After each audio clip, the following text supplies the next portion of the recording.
Good afternoon, everyone. This is Christian with PerfectStockAlert.com, a 100% free service for smart investors and traders. All we ask in return is please refer a friend, or I'll hit you in the face with a brick. What? I can't say that? Today we're going to be discussing the runaway gap. This is one of 4 different types of gaps you need to know how to spot.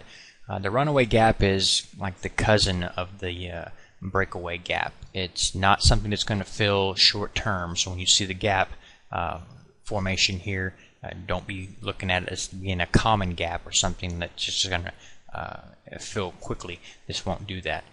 The biggest difference between a runaway gap and a breakaway gap is going to be that the breakaway gap, as we talked about in the previous video, has a chart pattern, a consolidation period before the breakout. That's why you got the name breakout. And it's got to be something that you can just easily spot and recognize. In a runaway gap, you don't have that. You have a different psychology behind it. What you have here is a move that started off here, started moving up here, and got some good volume behind that move here. It doesn't have to be there, but you got to move up here.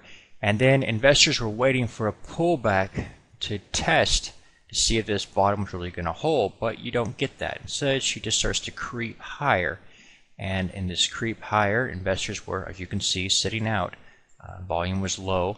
And then all of a sudden they realized they're not going to get that pullback they were waiting for. And they start to worry that there's going to be a big move higher and they're going to miss it. So what do? They jump on.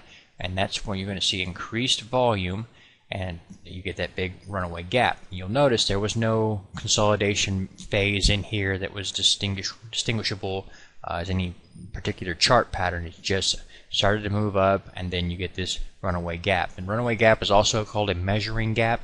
It's done that way, or called that, because you can use it to measure. At least the theory is that you can look at the gap, the runaway gap, as being the halfway point of the overall move. So you'd have the first up leg here, the second one here, okay, about roughly the same distance. All right, let me clean this chart up a bit. Remember, it's very important on runaway gaps and breakaway gaps that you see increased volume confirming what you believe you're seeing there, okay? And that's going to be the confirmation that you want to see on that. And the difference between the runaway gap, of course, would be, as opposed to the breakaway gap, is that there's no distinguishable consolidation chart pattern before that breakaway. So you have what's called a runaway gap.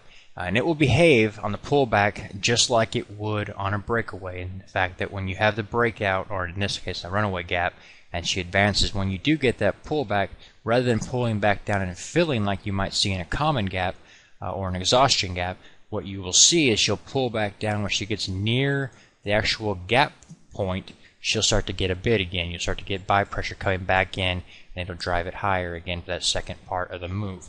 These can also start, the runaway gap can start from news. Maybe you've got the stock was trending up real slow, whatnot, and then all of a sudden news comes out and boom, it just takes off.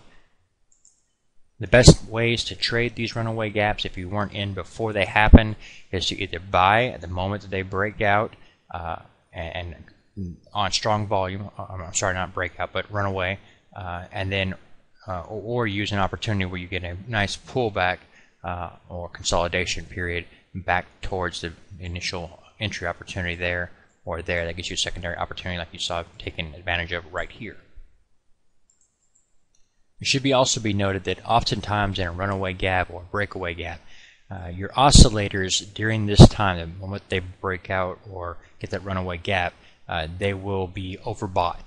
And that's why a lot of people will miss that move, because they'll show up overbought and they'll say, well, no, I don't want to buy an overbought situation, and they'll continue to move higher. And then what they'll do is when they start to get that consolidation period or slight pullback, the oscillator will come down off of the overbought condition, and then it'll give a secondary buying opportunity with better conditions for their overall chart patterns, and that gives them a secondary bid right there. I want to stress again 2 key points. A runaway gap should not be shorted, and if it's a bullish runaway gap, you shouldn't short it expecting the gap to fill. It's not something that's going to happen short term. It can take months to years for those to fill, if they fill. When people talk about gaps filling, they're referring mostly to exhaustion gaps or common gaps.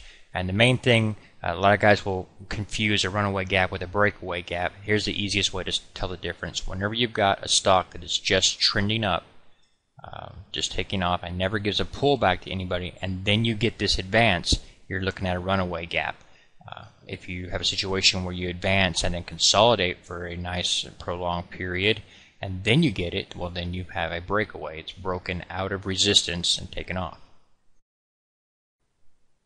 Please take a moment to review our disclaimer. The information provided herein is our opinion only. Under no circumstances do any statements here represent a recommendation to buy or sell securities or make any kind of an investment.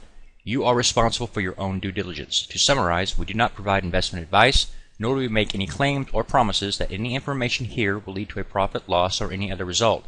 These videos are for educational purposes only.